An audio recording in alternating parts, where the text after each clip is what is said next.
Well, good evening, everybody. It's a pleasure to be back. George Morgan here at your service. It's PSGL, it's Wednesday night, it's Spain. Lots on the table, lots of battling. The title contest is still alive and kicking. And Jack, it's only taken us 10 rounds. We're on the 11th. It's all to play for.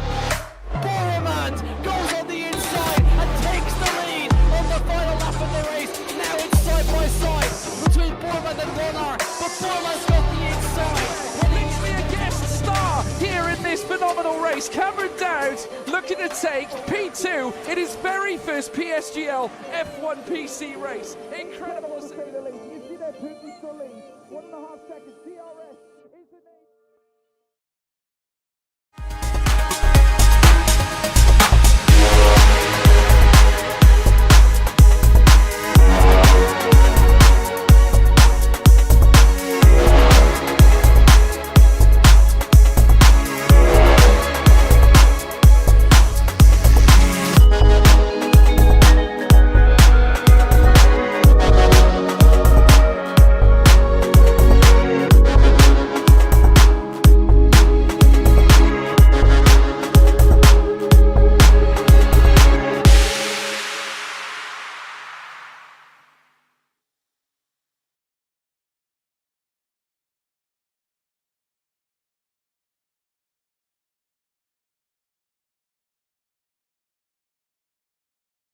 Good evening everyone and welcome back to the PSGL YouTube channel for round number 10 of this PC F2 season. Tonight the drivers are taking to the beautiful circuit at this high altitude Mexican track. It's incredible to witness the racing here and I'm really looking forward to getting into this one. My name is Dan Field and tonight I'm being joined by Nathan Richards. Nathan, how are you doing this evening?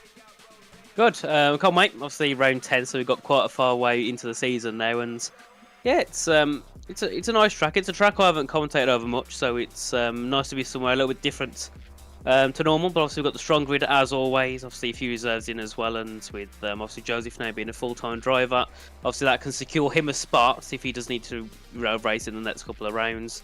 But yeah, I think we've got a very good race ahead of us coming out of round 9 at Jeddah. Yeah, Jeddah was certainly it was a very intense Grand Prix and it was really unpredictable right until the end. I think that was very much helped by the two safety cars that we had. It ended up in a Jack West victory after admittedly he gratefully benefited from the first safety car coming out because then it gave him a free pit stop. Everyone else behind unfortunately was, they'd already pitted and so he was given a free position over them, but nevertheless he was able to convert that good position into a win and he leads the standings still on 90 points ahead of Mirko Soriano, who came up to get P3 in the end, I believe it was, last time out. He's on 79 points, 11 points back from the championship lead. Joseph Loke is in P3 after not starting since Belgium. He's on 68 points, and then Duncan Hoffland, it's been quite a while since we've seen him in F2. He sits on 45. Tamas Gal is on 36. Joost Noordijk 27. It gets very close towards the end of the top 10. 26, 7 points for Joost Noordijk, 26 for Szymon Lekomski. Then Jan Haladej and Andrei Tarabukin, they are both on 25. And then rounding out top 10 is Max Wiesel on 21. Ben Jabakonu sits in 11th on 18. And then Rishan Jacobs ends up in P12 with 16 after a penalty being removed, put him into that top 10. Tycho Hardy sits on on 15 points in 13th. Then Jona Martin, oh my god, there's a lot of drivers on 14 points. So Jona Martins, Floris Vyers, Legend Rosenberg, Sergio Sobrino and Yannick Schmidt sit from 14th to 18th, all on 14 points. Then Daniel Coy is 19th on 13, and then Xander Van Dyken is rounding out that top 20 on 11 points. You can see the constructors on the side of your screen. It is Mirko Soriano and Ferrari. There's Mirko and Jona in the Ferrari on 93 points. Aston Martin, Jan Haladej has really been putting in a shift lately. They are second on 70. Jack West McLaren sits on 57 points. Legend Rosenberg's done a good job of getting 14 points himself. They just sit 3 points ahead of Red Bull, who the bulk of the points have come from. Tamas Gal there in 5th place. Haas is 5th on 37 points, with Mercedes just a few points back on 35. Alpine is then on 31, and then Alfa Romeo, Williams and Alpha Tauri, they are rounding out the grid on 28, 28 and 20 minutes in the standings. But hopefully that's just an issue mind and we actually are back live. Just going to see in the chat if anyone's actually can see us or hear us, because that would be very ideal in this scenario. We've started qualifying if you can hear us, so we'll get back onto that very quickly. And I think we are back, Dan. Yeah, I think it's best to just go straight to the game scene at the minute, which is currently in qualifying. They're just getting underway.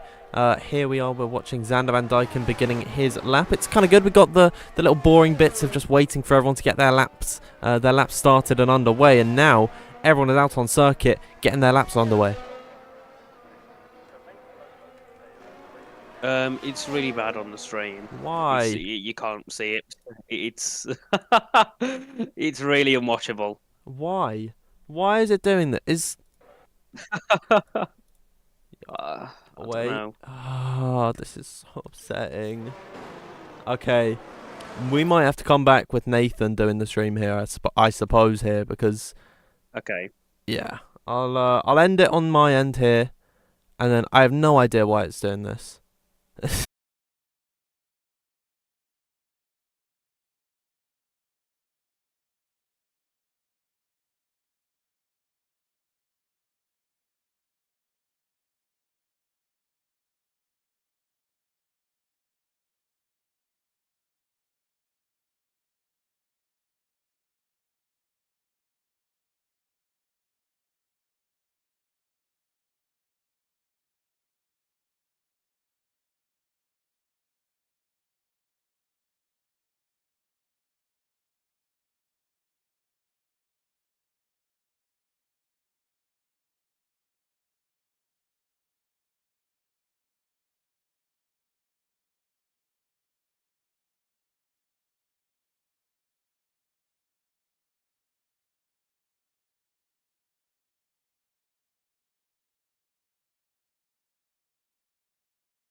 On. There should be sound now.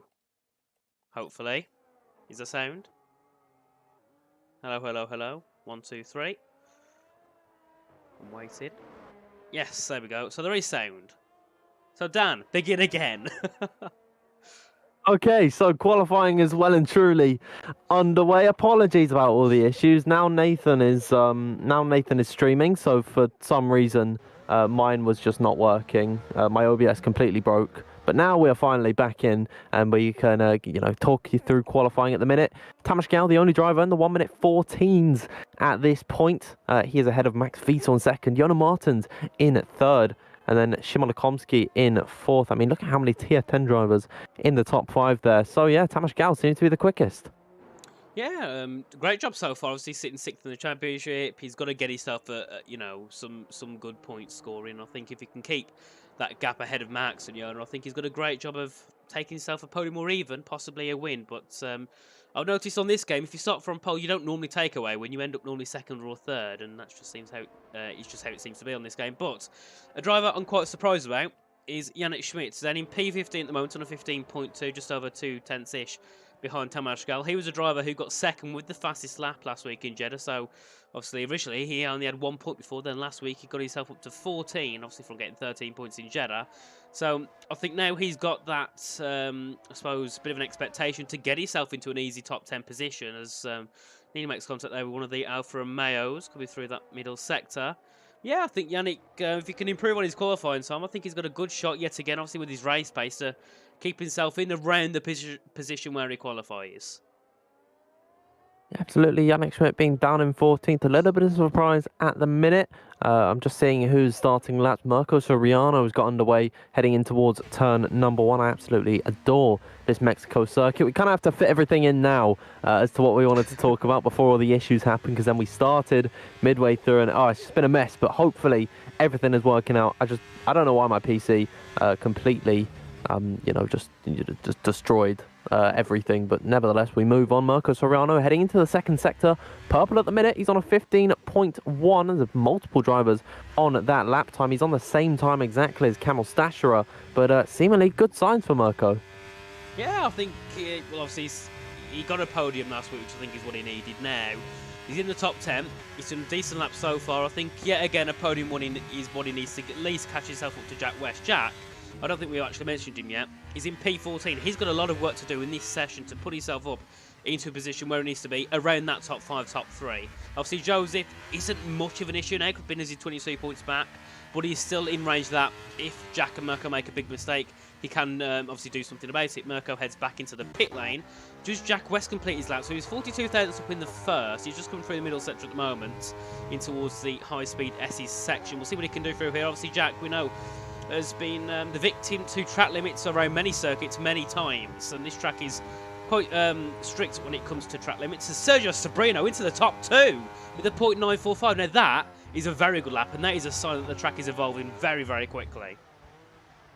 Yeah, very close to Tamashgal there. Couldn't quite beat the Red Bull driver. However, a few more guys coming through the final sector. One of them being Jack West. He makes a slight mistake in towards Peraltada, but we'll see what he can do as he keeps it pinned to the right-hand side. Coming up towards the line now. We'll see what he can do. I think he lost a lot of time, in that final sector. He does find an improvement, and he doesn't jump up any position, so he'll remain in that P13 slot. I'm trying to see who else is coming in through the final couple of corners. Legend Rosenberg, unfortunately, coming into the pit lane. Tamashgal is coming to the line. He'll improve on his lap time further, get himself safer at the top of the order with the 1 minute 14.815. Is he the man to beat today? We'll have to wait and see. Shimon Komsky, pole sitter, I believe, from last week in Saudi Arabia. He's done really well in recent weeks, of course, finishing in P4 last time out. He's jumped all the way up into 7th in the standings. Shimon Komsky, certainly in the latter parts of this season, he's the man to watch out for, I think.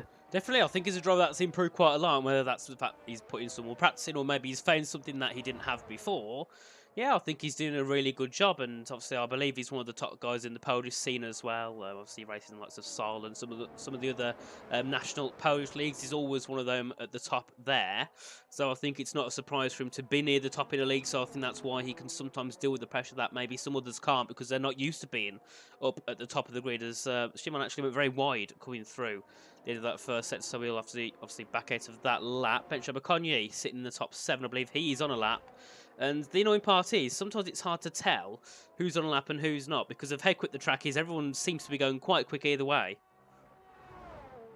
I mean, this is a really high-speed circuit, but it is really punishing, especially in this finals of that second sector, as Ben Shabakani goes purple in sector 2. He's up by just a 10th and a bit, so he's looking really good on this lap. His teammate is just ahead of him through this stadium section, formerly, of course, a baseball stadium, now turned F1 grandstand. It really is a spectacle to go underneath the circuit, then through Peraltada for the final time to come across the line and complete your lap. It's going to be a Red Bull 1-2 at the top of the order. He couldn't quite nip his teammate Tamas Gao, however, Ben Shabakani nestles himself just ahead of Sergio Sobrino in that second position. Front row lockout at the moment for Red Bull. However, still plenty of time left in this session as someone has come to the line. I believe that was Camel Stashera. No, it wasn't. It was someone in behind. Max Wiesels jumped up into P5. I'm not too sure. It might have been Xander actually coming up to the line. Yeah, it was a 1 minute 15.012. Incredibly close session of qualifying we have at the minute, Nathan. I mean, the top two separated by 900ths of a second, but Tamas Gali's got a big gap to everyone at the minute, and then look how close it is further down behind. Yeah, it's very close. Joseph Floke's on a good lap as well. He's improving. Where will he be?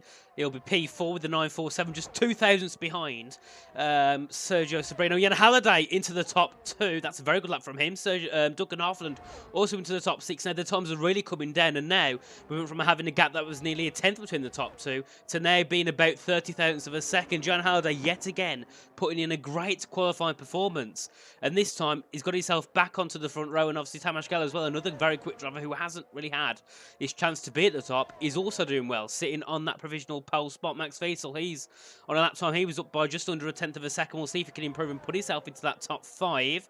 It'll be P3 for Max Wiesel with an 8.64 just behind Jan Halliday, who's obviously on an 8.49.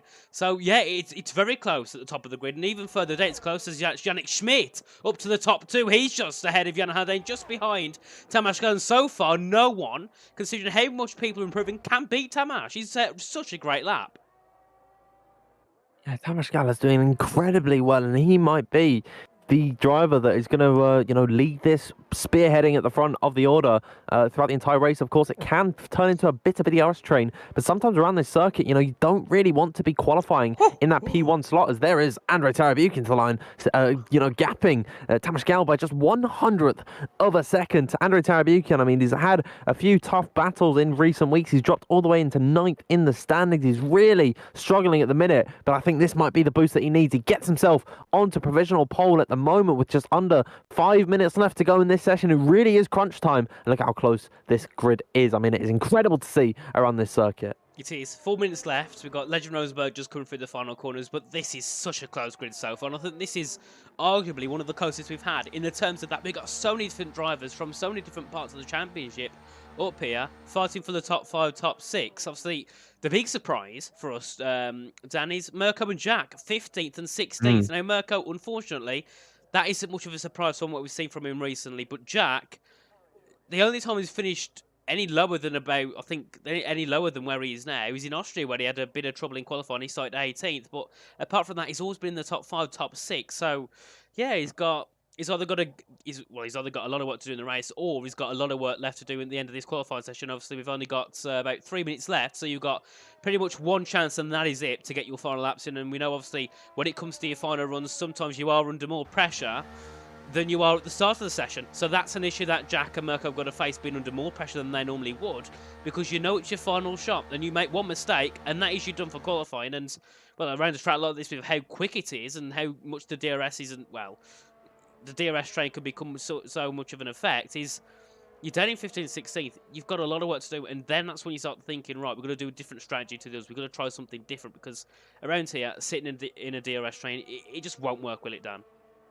It is really difficult to overtake when you're in that DRS train, and being so far back in 15th and 16th position for the two championship leaders, it's going to be really difficult for them to get up the order. They really do need to maximise this qualifying session. I think Marco Soriano is definitely going to have a much easier time than Jack West here, because he only needs to find maybe half a tenth or something, and he's jumping all the way up into the top 10, which is normally what we see from him. But Jack is about almost a tenth back from Mirko in that gap between 15th and 16th. Normally that is a lot bigger than what we see. So Jack West, he's got his work cut out for him in qualifying. He's emerged onto the circuit, one of the first drivers as well. We've got 2 minutes left to go in this session. I wonder if he's fueled up the car ever so slightly more, just so he can potentially go for a second run in qualifying. I'm not too sure. However, we know that 20 drivers are out on track, and the first man who'll take us on the final run, it is Joost Noordijk. I think, Nathan, another driver that is really surprising to be this low in qualifying. Joost Noordijk, of course, currently sitting in 6th in the standings. He finished 5th last time out in Saudi Arabia. He needs to get up the order. Yeah, he definitely does. And, well, we come to the end of qualifying. Normally we talk about this before, but we've actually got a bit of more relaxed time. But ever since we started, we've been completely into chaos. So, Dan, who do you think will take pole? Oh, I'm not too sure. One thing I do know is that we are going to have a lobby restart after a penalty for Shimon Komsky. But my pick for pole position, I think he's always good in qualifying. But I go with Max Wiesel in 5th at the moment. Oh, that's quite a fair shot, because he's actually only about 60,000 back. I'm going to go for Jan Herde. But Dan, we're getting under for the final laps of qualifying. Joost Noordijk is the first out on track to begin the final runs of this session.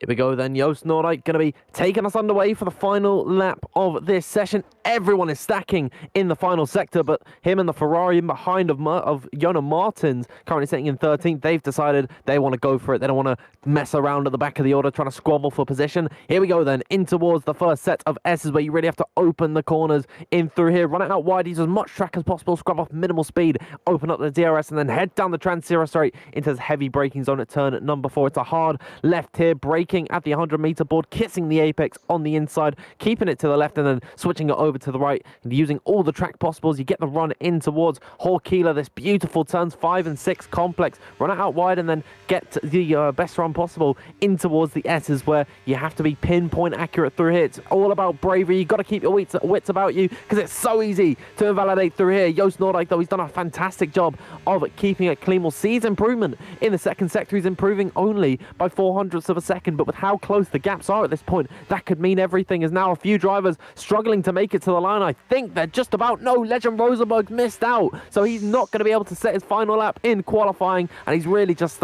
he's got the timing completely wrong there. Here comes Joost Noordijk towards the line. He'll improve by almost 0.2 of a second and jump himself up into P6. Let's see Jonne Martins in behind as he's invalidated on his lap. One of the Mercedes then of Joseph Loke, a championship contender at this point, improving by just about 0.1 of a second in the second sector. To the line he goes. It's only P8 for him. He lost a lot of time in that final sector. Jack West to the line. It's P12 at best for him. Really not a good qualifying performance from him. Mirko Soriano, his championship rival, down in the second sector. So it's not looking good for either of the contenders. Kamil Stasher has come to the line. There's Szymon Lekomski getting himself onto the second row of the grid. Andrei Tarabukin is invalidated on his lap. Ben Jabakonyi goes second. Tamas Gal to the back of the order, but the back of the top of the order. Here's Max Wiesel to the line, improving ever so slightly in the second sector. He'll miss out on improving his lap. There's Yannick Schmidt to the line. It's a slight improvement from him, but not enough to get up any positions. Jan Hallerij has invalidated. Sergio Sabrino is coming through the final corner. Duncan Hofland, I believe, is just ahead of him. We'll see what the Dutchman can do. I think, no, it's actually not. It's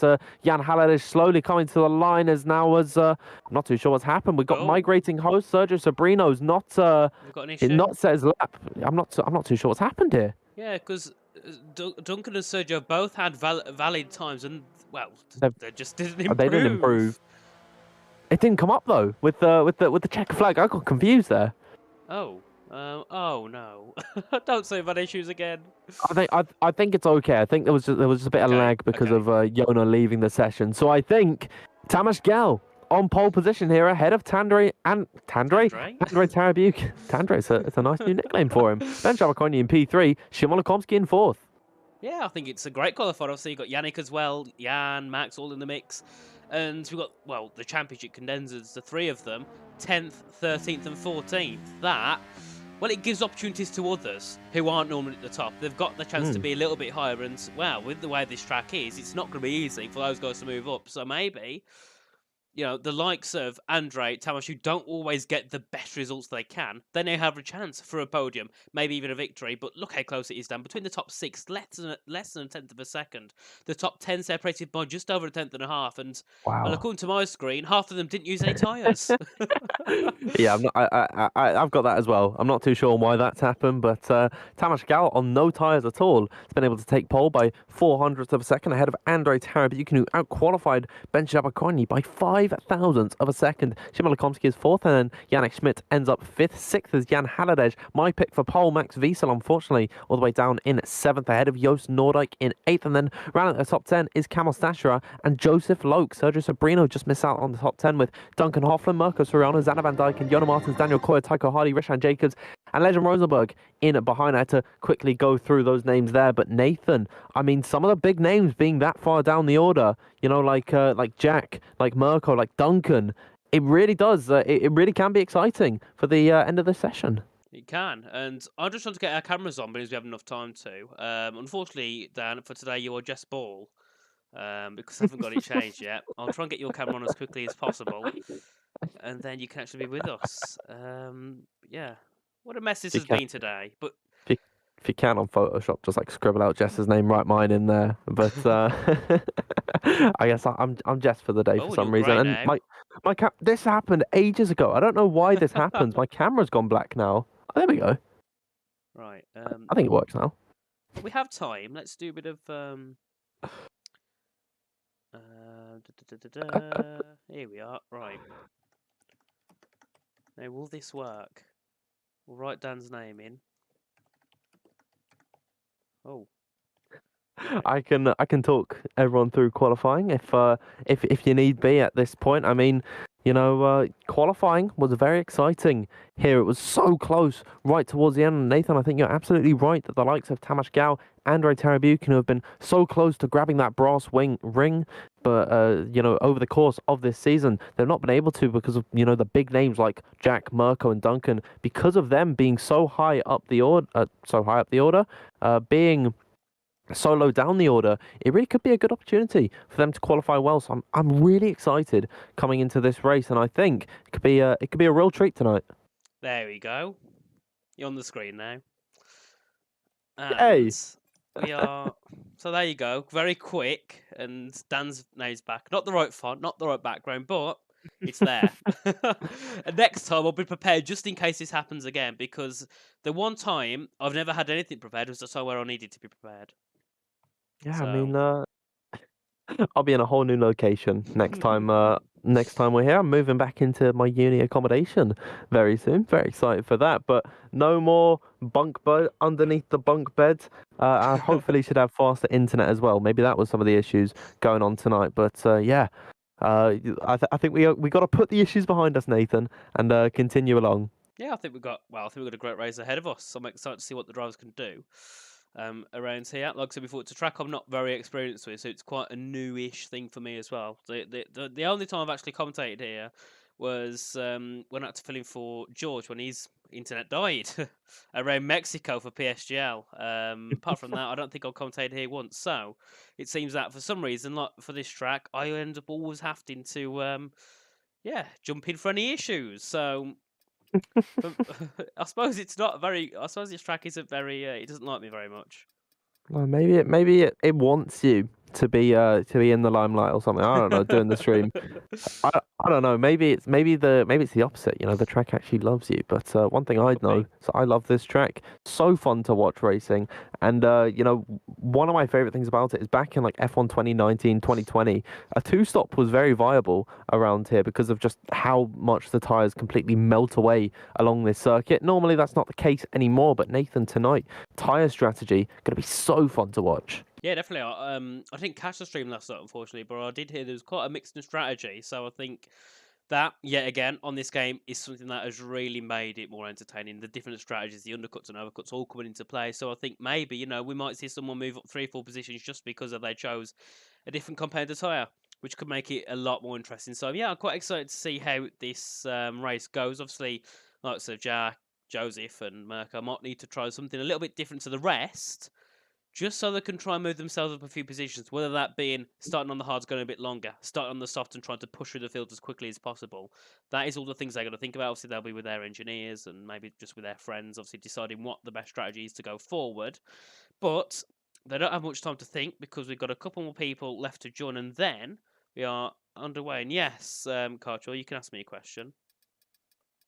Yeah, I mean, I'm just looking forward to getting into it. We're waiting on what I think one or two drivers to get in the lobby. It's one of the Alfa Romeos, so we are waiting on Xander Van Dyken in the Haas, and we're also waiting on Tycho Hardy to join the lobby. But we know that Xander doesn't like to get in his car because remember last time he was in the Alpine. So yeah, I can actually see him in the lobby. I might give him a little nudge on Discord, just let him know, get in your car, get this race underway. But yeah, hopefully Tycho gets in the lobby very soon. We can get this race underway. Yeah, because I'm quite excited to see how it goes, as we said before. But, well, the championship, Joseph is in the best position at the moment. Obviously, he's about, I think, 22 points back from Jack, so it's about 11-ish back from Mirko. If Jack and Mirko score no points and Joseph manages to win, that puts him in such a good position. Is that likely? No. Is it possible? Yes, of course. So I think the main thing for Joseph is to just charge through the field as quick as possible. Get himself into the top 5, top 4. Get himself some decent points. Then for Jack and Mirko at the moment, considering where they're qualifying, their aim is points, and that's it. Normally you're thinking, for Jack at least, a win. Mirko earlier in the season was also a win. But as of recently, Mirko's qualifying hasn't been the best, and Jack, this is a bit out of the blue moment for him, being down in 14th position. I believe that was also due to the fact he invalidated his last run, or he just didn't improve enough. I mean, at the minute in the championship standings, Mirko Soriano, he's not won since the first race of the season, all the way back in Brazil, right at the beginning of the F1 23 game. And I think in terms of just raw pace, I think Joseph Loke has all the ability possible to catch up 22 points in the last 3 rounds, but he does need some luck on his side. He needs Jack and Mirko to get caught up in this train, and then maybe he can jump up right at the beginning on a set of the soft compounded tires, go for an aggressive strategy, really burn up the tires, get an undercut, try and hold them off towards the end, and then maybe score a top 5, maybe get a podium or a win or something like that. And he needs Jack and Mirko to be down in that lower end of the top 10 at the very least. Mirko and Jack, they really, to cover off Joseph, they've just got to get in and around that top 5 position. And then in the last 2 rounds of the season, they should be able to hold him off. But Joseph needs to be on his A game if he wants to compete for this championship. And I think if he didn't miss the 4 rounds that he already has done so far, he would well and truly be in that championship fight. Oh, definitely. I think if he did join those extra 4 rounds, I think he would probably be leading the championship by a decent margin. I think Joe has, been probably the quickest driver here. He's had, it's like a 90% win rate. He's won every race apart from one, which I believe is Qatar, where he's finished in 7th. So, he's got such a good job at winning. I think, this is the only race where he's got no chance or a low chance because of where he's qualified. So we'll see what he can do. But I see someone in the chat talk about the race winner. It's quite a hard one, isn't it, really? But I'm going to go with Tamas Gal. I think he deserves it after quite a long wait. What about you, Dan? Who are you going for? I'm a bit disappointed, to be honest. I wasn't asked that question as well. So I don't know if I want to answer. To be completely honest, now of course I'm joking. I'm trying to work out. I'm having a look over the qualifying results. I'm going to go with a bit of an out of the blue one. I'm going to go with Joost Noordijk, down in P8 at the minute. He was only a 10th off of Tamas Gal in qualifying, but I think he can do it. I think we're going to see Joost Noordijk win this race. Maybe he's going to go for an aggressive strategy or something like that. Not too sure. I'm just throwing it out there. I think Joost Noordijk will be there. Well, if it DNFs, Dan, you're to blame. It's my fault. I think it's happened probably once this season. I've gone for someone getting an odd win and then they just DNF in like the first 5 laps. I think I did that about Flores. I said Flores would win Brazil, and he had contact with someone after his pit stop. So, yeah. I remember that. We haven't got the best record, have we? No, not at all. But we are heading into the session. Finally, after a long wait, after so many issues, we got to the point where we can get ready to begin the race. And unfortunately, Dan, we don't get the countdown yet again. Yeah, I mean, I've not even loaded into the lobby at the minute. I don't know if you have, but the countdown's on my screen. Okay, thank God. But yeah, I'm gonna have to once again, Nathan, just talk over and over until we start this race. Yeah, well, that's how it really goes, isn't it, Dan? You should be used to it by now. You should have things planned ready just for this moment.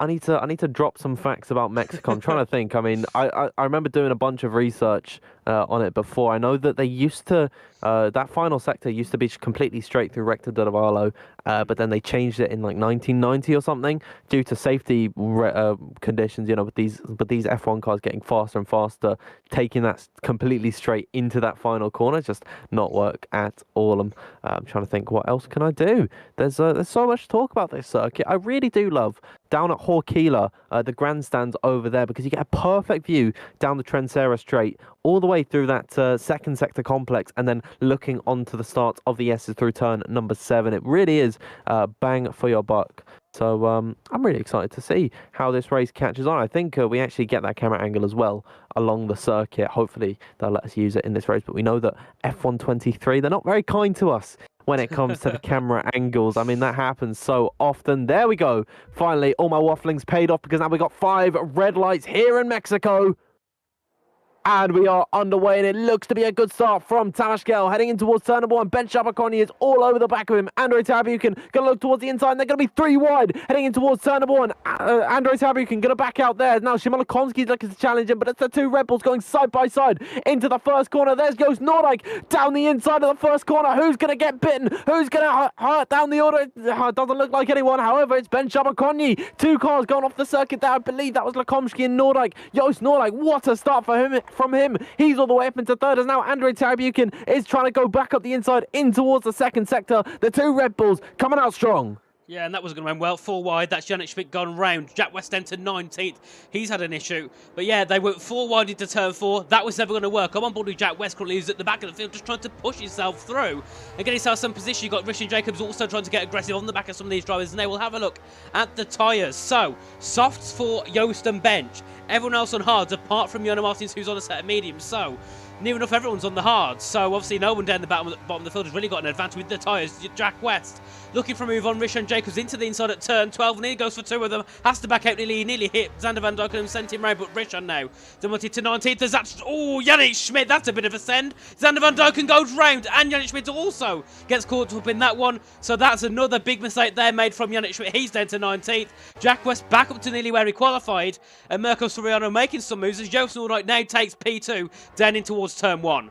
Yeah, that was to be expected. Now Yannick Schmidt retires from this session. Very sad to see him out this early after his heroic performance last time out in Saudi Arabia. But at the end of the first lap, Ben Shabakoni has now got a 1.8 second gap to Joost Noordijk in behind. We'll see how that changes once the DRS is enabled. But it seems like now they're beginning to stabilize throughout the field. Shimon Lekomsky is looking onto the back of Andrei Tarabukin, but with no DRS and no assistance heading into that corner. He can't go up the inside. Xander's coming to the pit lane, fitted on a set of the mediums. Good to see that he hasn't retired at the moment. Of course, he crashed out last time by in Saudi Arabia. It was his own mistake that caused that final safety car. We'll see if he's able to get to the end today, but in towards the second sector they go now. Seems like Yossi's beginning to reel in Bench ever so slightly, but Ben Shabakoni's done a really good job at getting away at the start. Yeah, he has, and obviously Yannick's out. His retired car's going down to turn 1. So we're down just to 19 drivers. Tamash now just outside of a second to Joost Noordijk. Obviously that's because Joost is on the softs. He will be a lot quicker. We've got Andrei Tarabukin now, who's sitting 7/10 back from Tamash. Obviously he's going to get the DRS next lap, beginning onto lap 3. Ben Shabakoni sets the fastest lap. Joost Noordijk actually takes that away from him. So obviously Joost now trying to pull back in to the Red Bull. Looking further back, obviously got Andrei Tarabukin, Simon Lekomsky, Jan Hade all in this train as Max Wiesel's actually looking for a move on his teammate, Joseph Floke, down towards turn 1. He's got some great straight line speed. Is it enough to send for a move? I don't think it is. No, it won't be. Duncan Hovland, he's very close as well to the back of the two Mercedes in towards that first corner. Along Bjorn Martins on the medium. You'd think really he'd be making a bit more of a charge than he actually is. He's now sitting 5/10 back from all these hard runners. Realistically, on those sets of tyres, he wants to be making a couple of moves where he can, because he's got the softer tyres issue. He's either going to have to take some softs near the end or onto a set of hards, which will really put him into a disadvantage when near enough everyone else in the race, I'd say 98% of the drivers, are all on a set of hards, going on to mediums or softs. Oh, he's done well. He's up 6 positions off the start, and he's just got by on Camel's Dasher. He didn't qualify all that well, Jono Martins, but he's done well, and he's now he's on the back of Duncan Hoffman. In the next few laps, Jono Martins should be the quickest driver on circuit once those softs completely die away. However, both Joost and Bench have done a fantastic job of getting away from the pack. Xander Van Dyken is back into the pit lane at the end of his second lap, so now he's 50 seconds off the back of anyone else. We'll see if there's going to be any moves in towards the first corner. I'm looking at Andrei Tarabukin because Tamash Gal hasn't got any of that DRS, of course, not within that 1 second window that he needs to open up the rear wing. However, Andrei's a decent way back from the Red Bull. He's not using any of the battery, but you can just see the power that it has down the main straight. He's closing up to the rear of Tamash Gal. He's backing off though. He doesn't want to go for the move. He'll sit in behind for the time being. Tamash Gal will hold on to that P3, and it's going to stack everyone else up behind, so maybe that can tempt some drivers to go for a move in towards some heavy braking zones around here. Yeah, definitely, and those soft tyres having such a good start. Obviously, Bench has just about increased the gap to about 1.8, and there the gap between Bench and Tamash, P1 to P3, that is 4 seconds. As that is, Joseph Floke, I think, go for a move. He gets spun round. He's going to be, inside of his teammates in towards turn 6 as they go through there. They're still inside of each other. Who's going to be ahead? Is it Max or is it going to be Joseph? I think it might just about be Max. Yes, it will be back to the gap to interval so we can see them come through.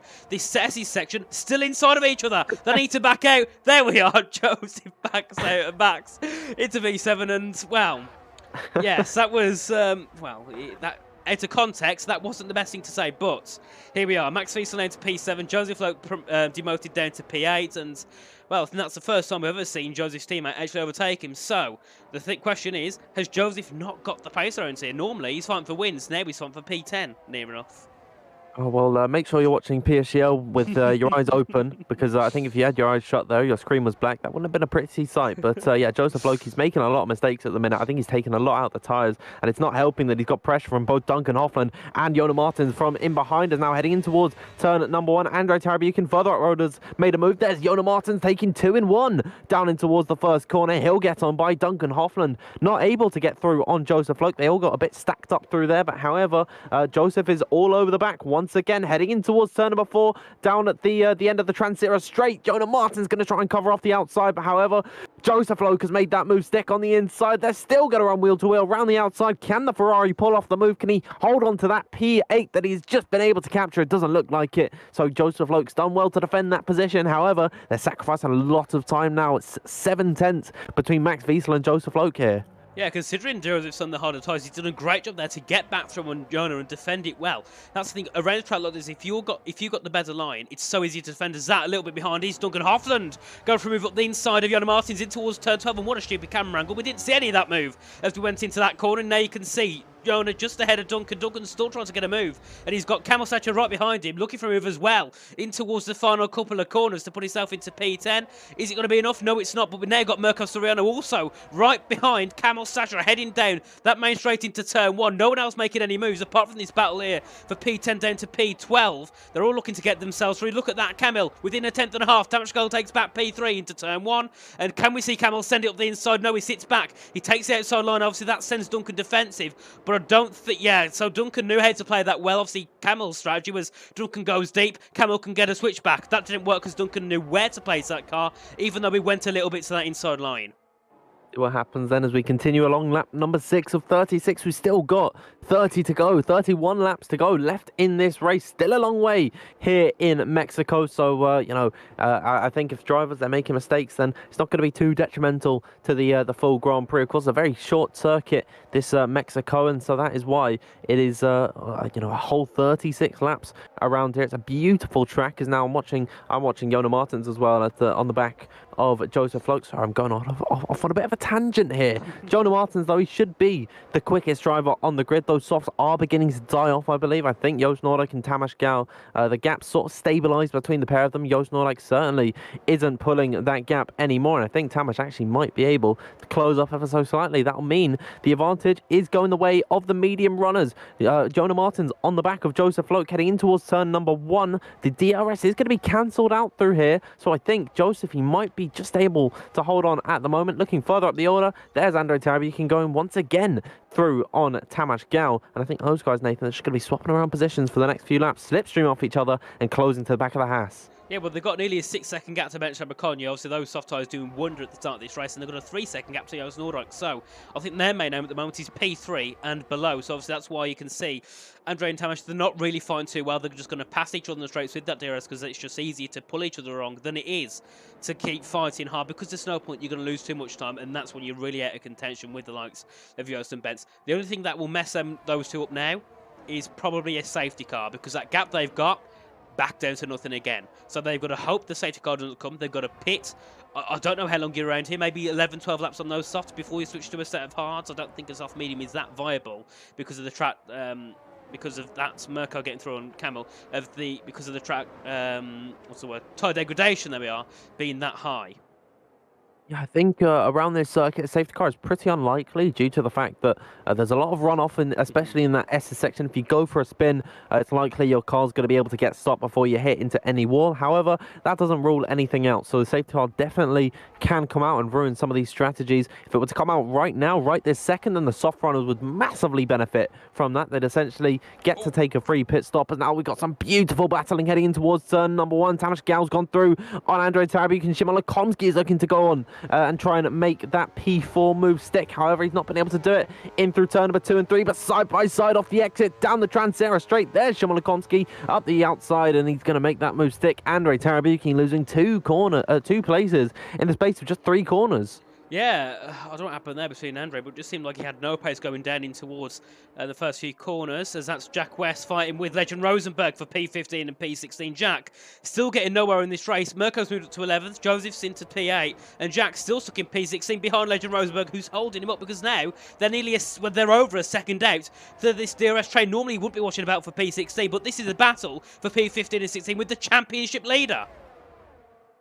I mean, Jack West is uncharted territory, really, for him to be this low down the order. He's really struggling in this race, and this is a great sign for both Joseph Loke and Mirko Soriano. It means that they need to be fighting and getting as many points as they can in this race, because the championship leader really is struggling. He's on the back of his teammate, though. Legend Rosenberg doesn't have any DRS heading in towards turn number 1. If Jack West is able to utilize this effectively, he'll be back in the DRS of Taika Hardy up ahead, and he should be in the train. There's more battling heading in towards turn number 1. Once again, Jan Haladej is looking for a move on Andrei Tarabukin. Shimon Lakomsky's got by on Tamas Gel, and these guys, once again, they are beginning to close up to the rear of the trainers. Now, Legend Rosenberg loses a number of places. He's fighting it out with Rish and Jacobs down in P17, but at the minute, I think, yeah, he's lost that position. So Legend Rosenberg's gone from 15th all the way down into 18th. Not looking good for him, but he should be able to close that gap back up with the DRS. Looking at the front of the order, though, seems like everything's stabilized for the time being. However, once again, Nathan, that third pack downwards, they're catching the two leaders.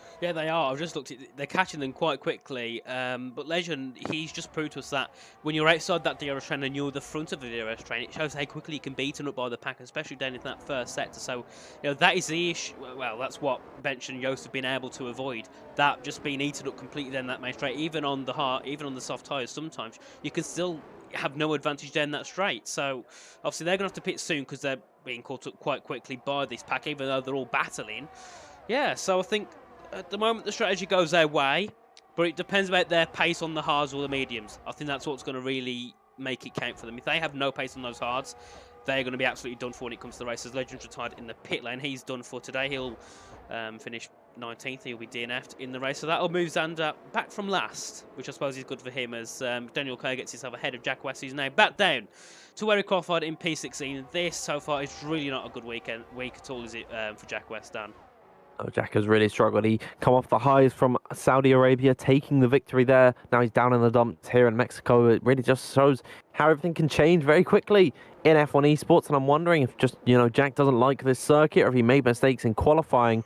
Maybe we'll have a talk to him if he ends up on the podium or something. I don't know. It looks very unlikely at this point, but we'll have to wait and see. As now on lap number 10 of 36, Nathan, I think the two soft runners, they've got to start thinking about a pit stop. But with that being said, Joost Noordijk has actually pulled out a decent gap to Shimon Lakomsky. And I have a look at their ERS situations. Ben Chabakonyi on 76%, Joost Noordijk on 35. So I'm thinking, maybe Joost has burnt a bit of the ERS trying to pull that gap. Maybe he's thinking about a pit stop in the next few runs. I'm not too sure. Maybe it's all that battling in behind. There's just so many variables that can go into this gap. But one thing I know for certain, Joost Noordijk on the soft tyres, maybe they've got a second life or something, because he's pulling that gap to Shimon Lakomsky in behind. Shimon is feeling the pressure from Tamas Gal heading in towards turn number 1, but he is backing off. He's not going for that move. Tamas Gal doesn't want to go for that podium position. He'll sit in behind, try and save his ERS for as much as possible. And I think maybe that's why, because they're not keeping up with the pace. They're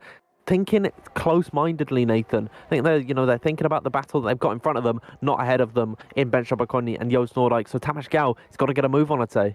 He has, yeah. He's definitely got to start catching up to these guys, and also, if he can, try and bridge that gap to Andre, because he's only sitting 3 tenths behind. Him, Jan, Max, Joseph will all be under pressure, and, well, this gap goes all the way down to P14. So it's quite a long DRS train. I'm currently on board with Duncan Hoffland. He was earlier looking for a move on Jona Martins. Obviously couldn't get it done on that occasion. Jona, obviously, on the 10-lap old mediums, should be one of the quickest drivers on track right now. He's done a good job as... well, I say that, he gets a 3-second time penalty. So Jona Martins, now all that work has effectively been handed back in, because he's going to drop down, well, with this DRS train to P14. Yeah, unfortunate there for Jona Martins picking up the penalty, but gaps could increase towards the end of the race. Fingers crossed for him at the very least, but it doesn't seem likely at this point. I'm going to have a look at Max Wiesel, because he's all over the back of Jan Haladej, but you can see he is pulling out the slipstream. He doesn't want to close up to the rear of the Aston Martin. In fact, Jan Haladej has gone onto the rear of Andrei Tarabukin, heading towards turn number 1. He'll look towards the outside line of the Alpine. Here comes Jan Haladej all the way the long way round, and now in towards turn number 2 of the inside. Andrei uses the momentum from the outside. However, he'll sacrifice his line ever so slightly off the exit. In comes Max Wiesel as well, heading in towards turn number 4. In all of that, no one moves any positions. Jan Haladej just didn't have, I think, the guts to defend that position on Andrei Tarabukin. Maybe he just didn't want to sacrifice too much time to Shimon and Tamash up ahead. We'll have to wait and see how that plays out later on in the race. And Max Wiesel certainly didn't want to go for the move. He backed out the first chance he got. So on lap number 12 of 36, we're coming up to the 1/3 way mark. Seems like no one wants to battle. They're all just settling into their rhythms. And Nathan, I think they're trying to extend this hard stint as long as possible to have the freshest tyres towards the end. Yeah, definitely. I think at this point there's no point battling hard, especially when you're battling in this DRS train, because if you end up being out the race now, it's like, well, what have you really achieved? Nothing. What would you have achieved? Not much at all, because moving up one position in a DRS train doesn't really do much. You know, if you move up 3 or 4, it's different, but when you move up 1, it doesn't matter. So, yeah, it wouldn't be a good look at all if they ended up having an incident because of that. But Jonas Martin's right behind the back of Joseph Float coming out of the final corner. I think Joseph made a mistake because he's 6 cents back from Max Wiesel. As we head down to turn 1, Joseph's got that, Jonas got that DRS, he's got the slipstream and the ERS to use as they head down to that first corner. Tamash will also find Miss Shimon Lekomsky, as that's also Mirko. No, it's not. It's Duncan Hofland looking for a move on 2 with them in towards turn 1. They go nearly 3 wide into that braking zone. A bit of contact between the 3 of them as they come through. Now Mirko Soriano also looking to get involved with this battle, but now Jonas Martin's right on the back of Joseph Float as they head down in towards turn 4. Will any of them make a move as we head down into this corner? Because Duncan Hofland looking for a move around the outside on Jonas Martin as we go through. And it's going to be sticking around the outside for Duncan Hofland. Back to the inside at turn 5. Then they head through in towards a double apex at turn 6. It's the inside line for Duncan Hofland, who puts himself into P9. Great work there from the Aston Martin.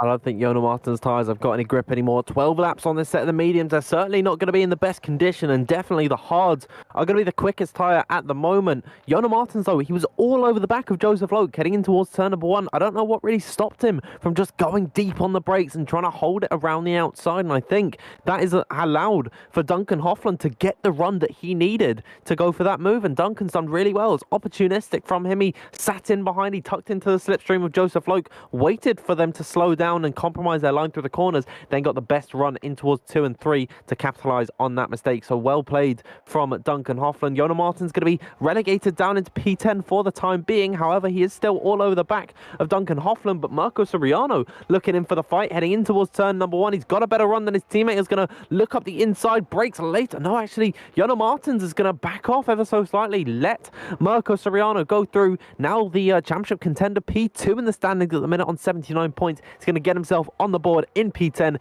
in a points paying position. Yeah, now we've got obviously Joseph and Mirko getting very close. That is going to be a great battle to watch because those two are effectively fighting at the moment for P2 in the championship. Also, obviously looking to take that P1, but Jack is a little bit further up the road at the moment, and currently he's on no points, so it would be, and also a good opportunity for those two to get themselves into that top 5, top 4, to get themselves, you know, closer to the gap of Jack West, who's still making no moves at all. Down in P16, at the back of a DRS train, which has got about 13 cars in. You're not going to make anything work. It's a big shame for Jack being stuck here, and I thought maybe he'll be one of the drivers to go for a bit of an undercut, completely undercut everyone and see if that can work, because around a track like this with the DRS, maybe you could, because you can keep that advantage down the straight, and then all we need to do is make sure you can defend in the corners. So I think maybe if he did pit earlier, Jack West, it could probably help him as we come through into the final few corners on board with Mirko Soriano looking to get through, and Duncan Hofland do.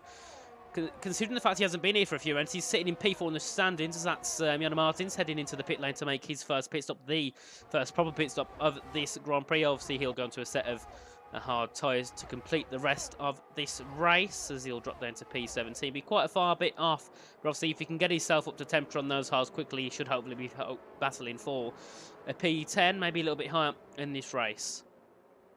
Yeah, at the moment, it seems like, sorry, I'm actually a bit confused why Jonas Martins is coming to the pit lane, but the two soft runners haven't at this point. Ben Konya and Yoshi Nordic, they've done now 14 laps on this set of the softs. I'm really just wondering, when are they going to come into the pit lane? It seems like, due to the fact that they've been sort of just on their own the entire race, they've not really had to fight anyone. I mean, Jonas Martins, he's been in the trenches the entire Grand Prix, so maybe that's sort of been a factor in causing so much wear. Nevertheless, he's coming to the pit lane early onto a set of the hards. He should have a nice bit of clear air and be undercutting all of his rivals. With that 3-second penalty, though, it's going to be sacrificing a lot of time. I think maybe that's going to be the call, potentially, for Bench and Yost to come into the pit lane. We'll have to wait and see as they come through the third sector. These hard runners should be good to go for maybe another 9-10 laps in this race, then strap on a set of the softs or the mediums. Have to wait and see. It's really up to them. Bench is going to stay out. Joost Noordijk is going to stay out as well. However, Tamash Gal beginning to catch quite a bit. He's now 1.6 seconds back from Joost Noordijk. So I think those softs well and truly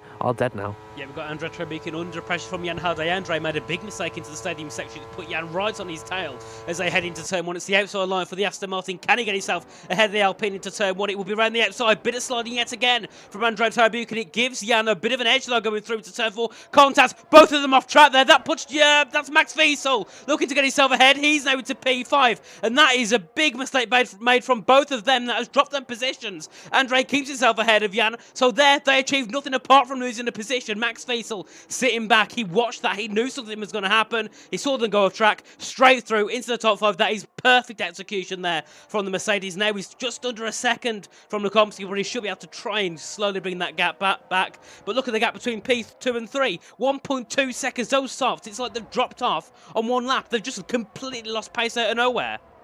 Yeah, surely at this point they're going to be completely dead. They've done 16 laps this time by, and I think it really is time to come into the pit lane, because now Tamas Gal is almost within that 1 second window that he needs to get DRS, and indeed he has. He's going to be able to use DRS down this straight. This is surely the time for Ben Chabakoini to come into the pit lane and Joost Noordijk to come into the pits. They are both pitting now, and Tamas Gal going to be back into the lead of this Grand Prix where he started on pole position. He's got 7 tenths ahead of Szymon Lukomsky, and then Max Wiesel, after all that battling, has now lost a few more tenths of a second. Jan Haladej certainly has a chip on his shoulder. He's all over the rear of Andre Trebuchin, but in towards turn number 1. Doesn't look like the Aston Martin driver is close enough to go for the move, but once again, look at that, Nathan. He's all over the rear of Andre, and surely he wants to go for that move very soon to make up for what happened a lap ago. Oh yeah, definitely. He wants to make up for what happened for sure. As well, I'm looking down at Jack West, who wants to make up for what's happened in qualifying. He's currently sitting in the top 12 at the moment, just behind Daniel Kaya, who's just lost that DRS to Sergio Sobrino, who's now sitting in the top 10.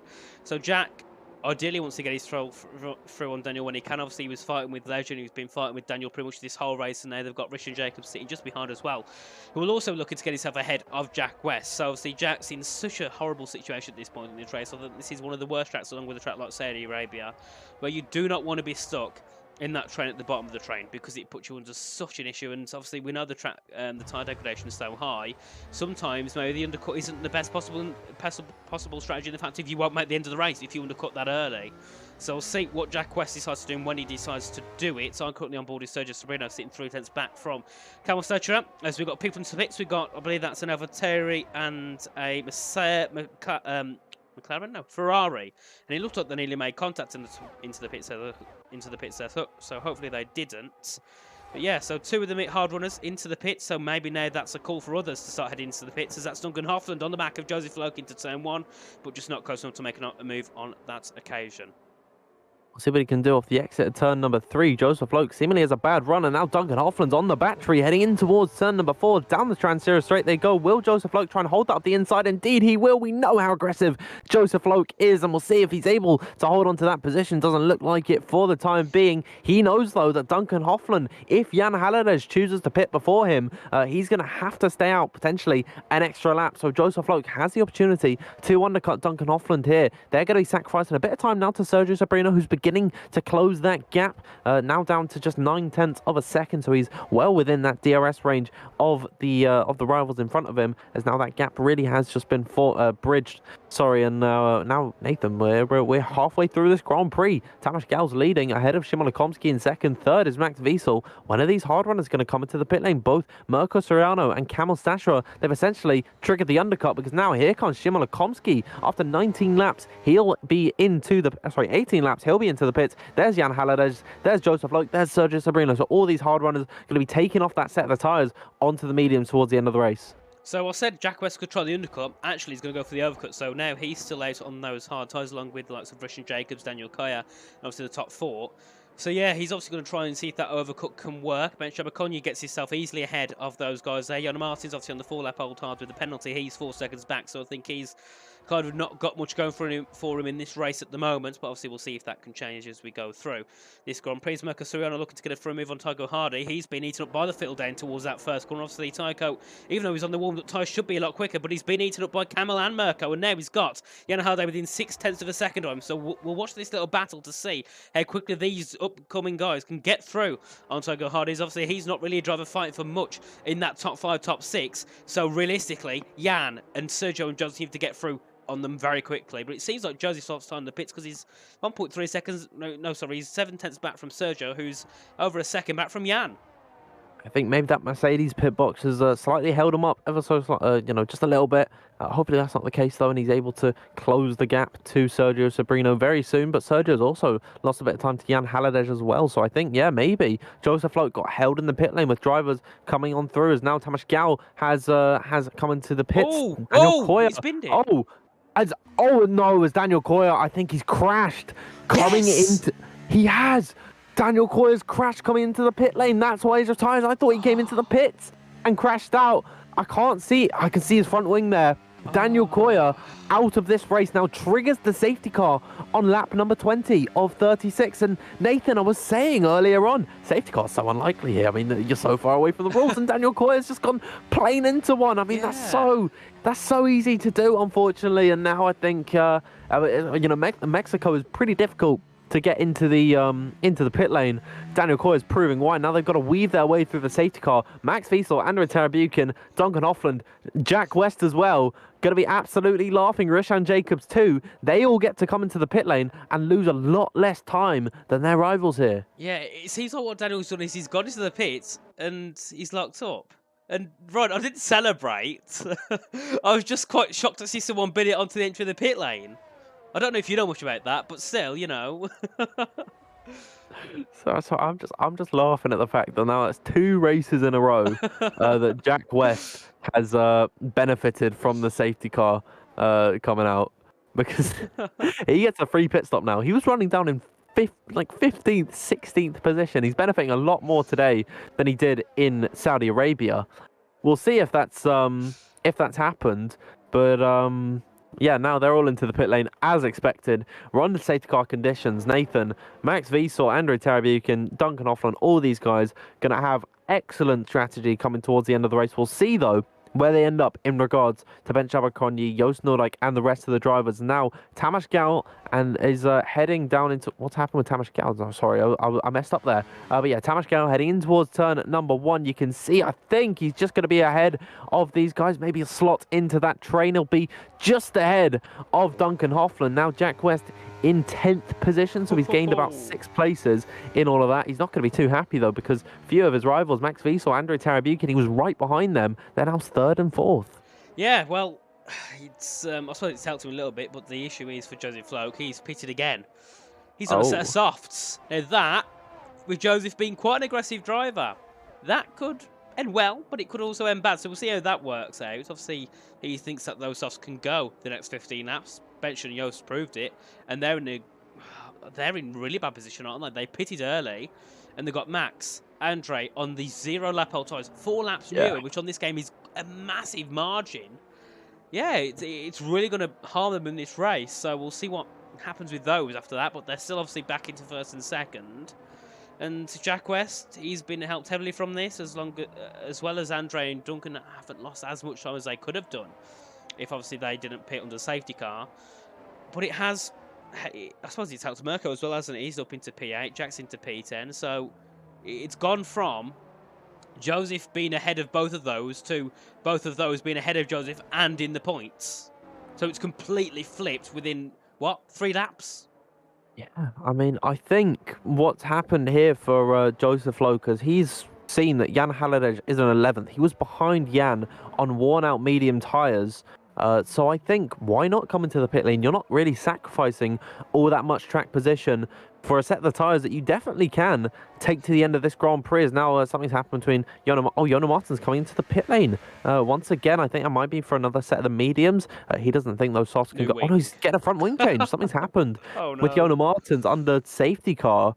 I'm not too sure what's happened. There was no, a penalty given out for any unfair collision, which is what Rishan Jacobs had last week with Matthew Alder. That jumped him up from P13 all the way to 7th. So, yeah. Joseph as well. Front wing change. Oh dear. Oh, no. Well, there goes all my talk out the window. That extends the safety car as well, I presume, by an extra Quite a bit, yeah. So, yeah, well done, Joseph and Jona. You've extended the safety car. You've somehow broken your front wings. How? I don't have a clue, but you have done so. And yeah, under the safety car, that isn't the best look. So yeah, it's not ideal scenario for them.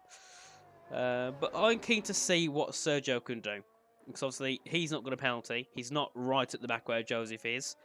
He's got a chance to at least get a few positions. Maybe a top 8, top 7 for Sergio. Because we know how long those softs stayed quickest. It was easily 8 or 9 laps before they started to drop off massively. They didn't drop off fully till about 14 laps. So if you can use those softs to your advantage at the start, push yourself forward, get a few positions, and then hold where you are, you've got a decent shot of keeping that position when you come to the end of the race, because the DRS is so overpowered around. Well, I wouldn't even say overpowered, but you know, it keeps you in such a good position the whole time down that straight. No one's going to fly past unless you've got no DRS. Yeah, just at this point, I think we're going to have one extra lap under the safety car to allow for Jona Martins, Joseph Loke and Xander Van Dyke to catch up. Is now what's happened there. Jan Halliday and Camel Stasher, have they got wing damage as well? What's happening? Why are there so many? They're all coming back into the pit lane to go onto the softs, to go to the end of this race. Very interesting to see why they've decided to do this now.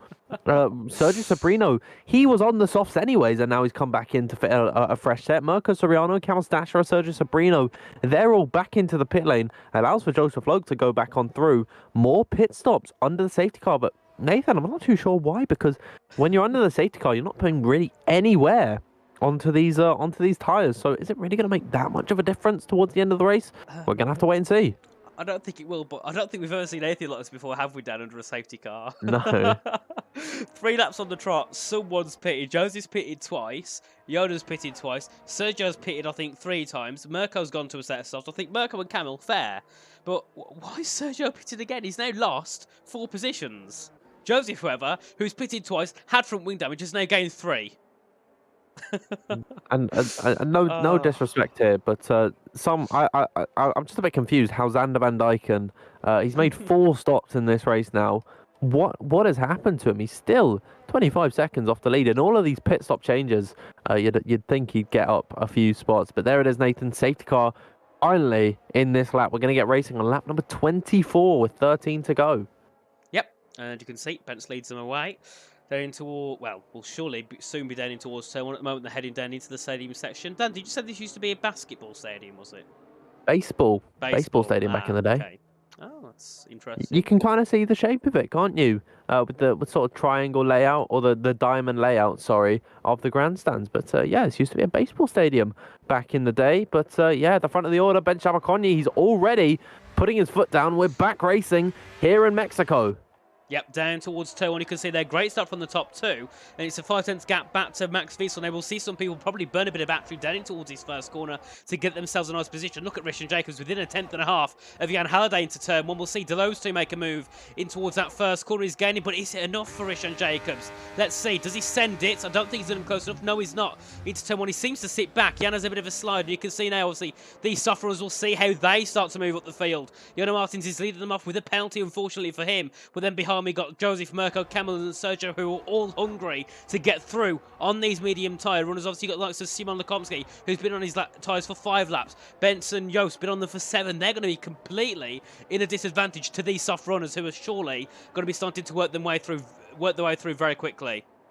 At the front of the order, Ben Chabaconyi leading from Joost Noordijk. No DRS for 2 laps after the safety car period has ended. It should give a little bit of breathing time for Ben Chabaconyi and Joost Noordijk to just settle back into this race, because they have got 4-lap fresher tyres than, older tyres than Max Wiesel. He is going to be all over the back of these guys once the DRS is enabled. So he's just got to bide their time for the time being. We're coming up to now the 2/3 of the way through point of this Grand Prix, and at the front of the order it's still tighter than ever. Andrei Tarabukin is also doing a good job of keeping up with Max Wiesel. He's really benefited from the safety car period because he's sort of been given a lifeline in this race. And now all the fastest laps begin to fly out. You can see multiple drivers getting close to the back of the order. Jona Martins on the soft tyres, looking to make that move heading in towards turn 1. At the front of the order, seems like Joost Noordijk is going for the move there. Battles all the way down the field, Nathan. Yeah, everywhere. I'm looking at Rishan and Jan. You got Taiko and Yona.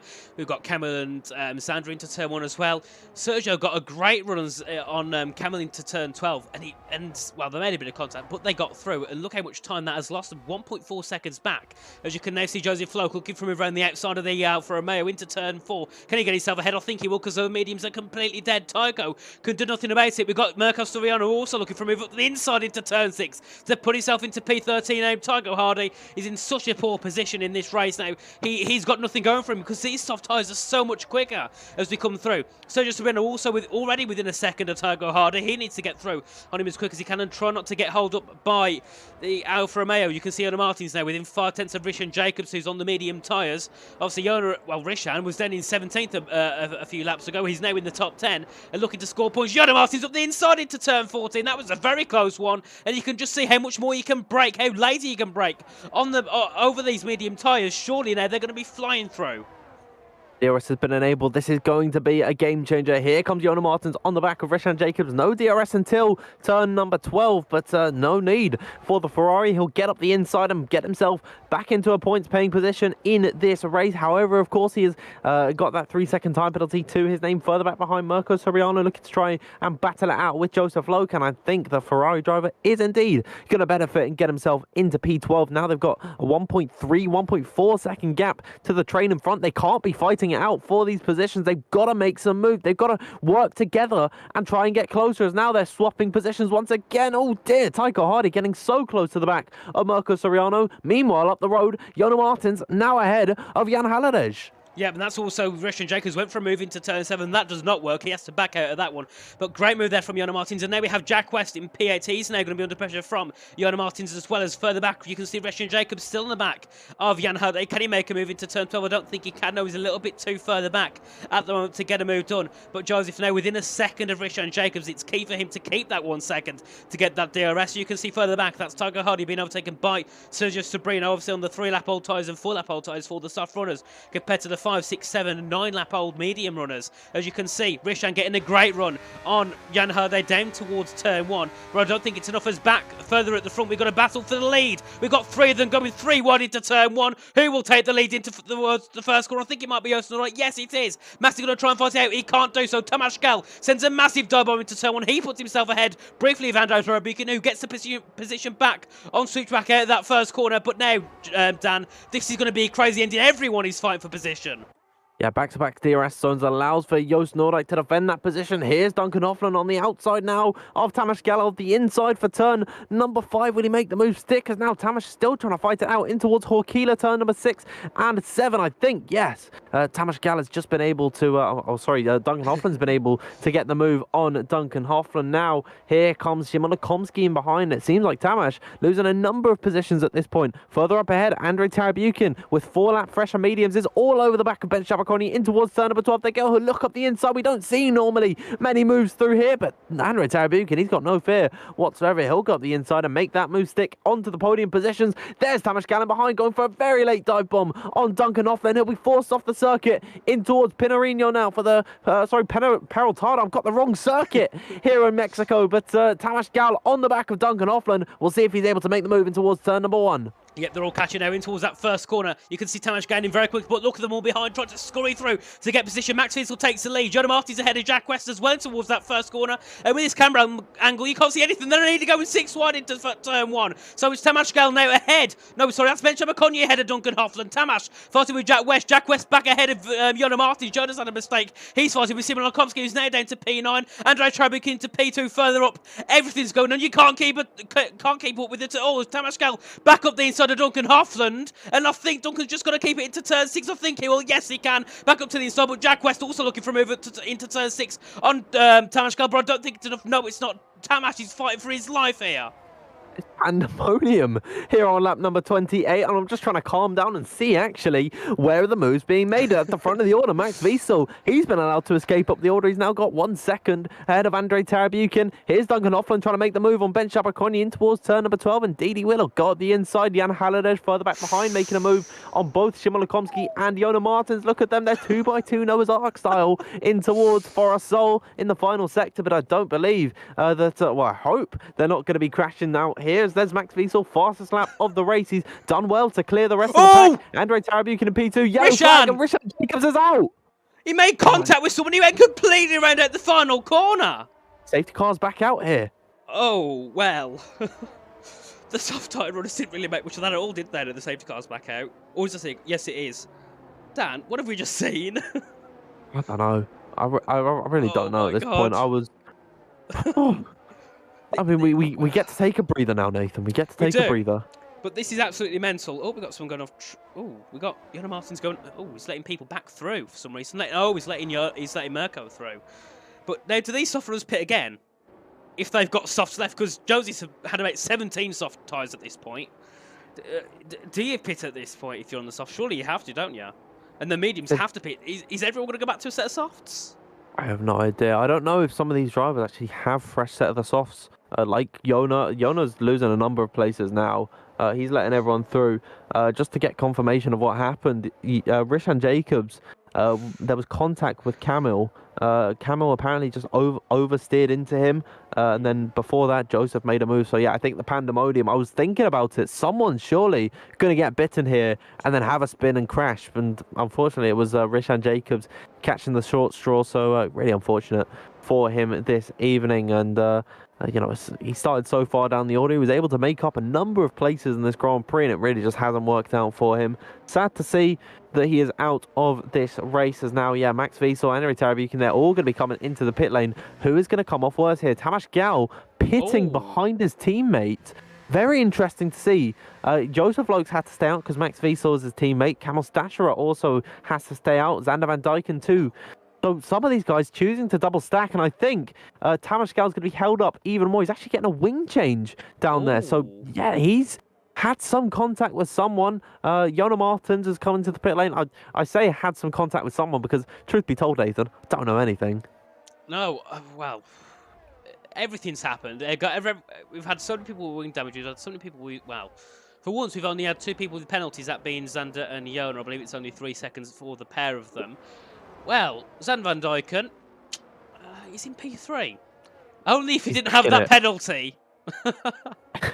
This has been an absolute crazy race, and at the moment, I'd say probably one of my favourites this season. It's been the fact of how everything's turning and twisting so much. At one point, you're like, right, this person's solidified the lead. They've got a 1 second gap. Then, oh, actually, no.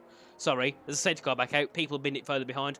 Back into the pits onto a new set of softs. So then you're thinking, well, for those who pitted onto the softs early on in the safety car, well, it hasn't worked. They made nothing work, did they, really? They made a move on Tygo Hardy, who's now down in P14. But apart from that, they didn't really make anything work, did they? So, yeah, it's been a bit of a shame, I suppose, for some of the soft tyre runners. But Joseph, Camel and Xander, well, they're going to make a big train. It's going to be quite an interesting final few laps. 6 laps. Well, we'll have what, 4 racing laps. So I believe we'll have this lap on the next lap on the safety car. So we'll begin on lap 32. They've got to stay out no matter what. If they come into the pits now, it's completely race over. So I'm hoping none of the top 3 come into the pits. Indeed, they are going to stay out here. It's a big gamble. Stay out on this set of the tyres, and they are saving a bit of life by having multiple safety car periods, but you know, just the difference in pace. Xander's got 10 lap old softs. Max Wiesel essentially completely unused. So I'm really worried for these guys, and I'm worried for just the integrity of the race, because I think if there's such a discrepancy in pace, you know, drivers are going to get impatient and go up the inside. And I think I'm nervous, Nathan. I'm nervous. I am, because I don't think this is going to end well at all. Dylan Morris in the chat says this can only go well. Well, Dylan, it will go a lot better than it will be if you was in the lobby. Let's just say it that way. But yeah, welcome in, Dylan. It's nice to see you in here. I don't think I've seen you in the chat here yet today. But yeah, this is not going to end well. And I can see a few names who are a bit close to each other who could definitely cause a bit of havoc. So we'll see what happens with that one. I'm tempted to just tag all of the drivers and just in the Discord and just remind them to be nice in the last few laps, because you know, I'm expecting it, Nathan. It's not going to end well. It's sad to say, but I just really don't think that Joseph Lowe, Kamil Stachera, one of them is going to end up having an off by someone going up the inside or them just parking it in the middle of the road. I'm really quite nervous. I think we might have The safety car might come in this lap. It's a mandatory 2 laps on the safety car, but truth be told, I've lost track of how many we've done. There it is. Safety car in this lap. We'll get going on lap number 32 of 36. So 5 laps to go in this Grand Prix. Who is going to win? Joseph Loke, Camel Stasher, Xander Van Dyken have much more older tyres in this race, but they have track position. We'll see how it ends. So we come through into the final few corners. Obviously, Joseph Loke on the 9-lap-old softs will lead them away, with Camel and Xander in second and third. Obviously, they're on a lot older tyres compared to the others. So we'll have an eye on Max Wiesel. We'll see what he can do as they come out the final corner. Dan, do you think he can at least take? Do you think he could take at least 1 or 2 of them into turn 1? Maybe. I mean, Joseph Loke's got his foot down now. Xander Van Dyken already looking for the jump on Camel Stasher. Surely this isn't what he's going to want to do, because he's going to sacrifice his slipstream. And there is Max Wiesel heading in towards turn number 1. They're going to go 3 wide into here. Joseph Loke leading the way into this corner. Here comes Max Wiesel. Is he going to brake later and go up the inside of these guys? It looks like they're 3 wide and they're sandwiched on top of each other. Max Wiesel's around. Oh, no. No, Max Wiesel's gone for a spin. I think Andre Tarabekin was sandwiched in there. He's gone over the top of Andre Tarabekin's Alpine. He's been sent to the back of the order. Max Wiesel, I didn't expect him to come off worse out of that. No, but my screen just died. When Max went into the back, I didn't see anything. I just saw my screen shake. But we got Joost up into P4 ahead of Camel Stasher, who's been dropped down by the field completely. Duncan Hafland up the inside into turn 7 to get himself ahead of Camel. Camel goes off track. He's on the older soft. He needs to just move out the way at this point. Just let them through. Otherwise, there is going to be carnage to be held as we come through. Jack West looking to get himself ahead of Ben Sabakoni. And also, Camel Stasher is just up the road. They need to go with 3-1 in towards turn 12. That will not end well. Jack backs out. He knows that's not the thing to do. Now Andre Tarabukin into second place. He's looking to at least try and take the lead. Joseph Norike into P3 as well. He's ahead of his teammate as they go side by side. Jack West and Camel, and they make contact in towards turn 16, and that isn't going to win well. Out to the final corner, Jack Gray on the outside. Big snap there for Camel. That's where ended Rich Andres this time. They do make it well fine, and now we've got Simon Komsky looking to get himself ahead of his teammate down to turn 1.